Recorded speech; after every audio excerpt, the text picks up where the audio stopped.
সন্তান, আমিও আপনাদেরকে সেভাবে আগিয়ে রাখবো।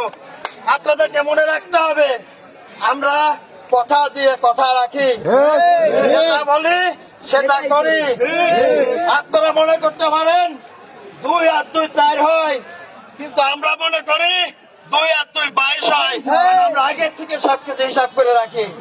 সবার সাথে খেলতে আসবেন না। জন্মের পর থেকে এই রাজনীতির খেলায় আমি শিখতেছি।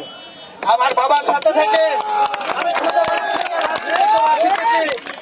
বয়সে তো আমার থেকে বড় হতে পারেন, রাজনীতিতে মনে হয় আমার থেকে আপনার বয়সে ছোটই হবে। চুপ পার করে ফেলেছি, বেশি কিছু বলবো না। আপনারা আমাদের মাননীয় মন্ত্রী, আমাদের নেতা, আমাদের অভিভাবক বীর মুক্তিযোদ্ধা জনাব মোহাম্মদ জিল্লুল হাকিমের জন্য দোয়া করবেন।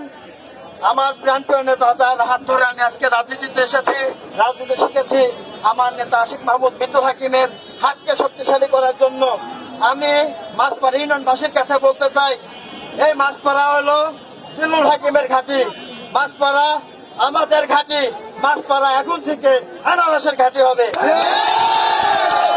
27 তারিখে আনারস মার্কায় ভোট আপনাদের কাছে প্রার্থনা করে আমার প্রবাসী ভাইরা যারা আছেন তারা প্রত্যেকে বাড়িতে বাড়িতে বলবেন, আমি আপনাদের কাছে আনারস মার্কায় ভোট চেয়েছি। আপনাদের আত্মীয় স্বজন সবার সাথে কথা বলবেন এবং এখানে উপস্থিত যারা আছেন তারা সবাই যার যেখানে আত্মীয় স্বজন আছে আপনারা বলবেন খন্দকার তাজবির হাসান সিসিলকে আনারস মার্কায় আপনারা সবাই ভোট দেবেন।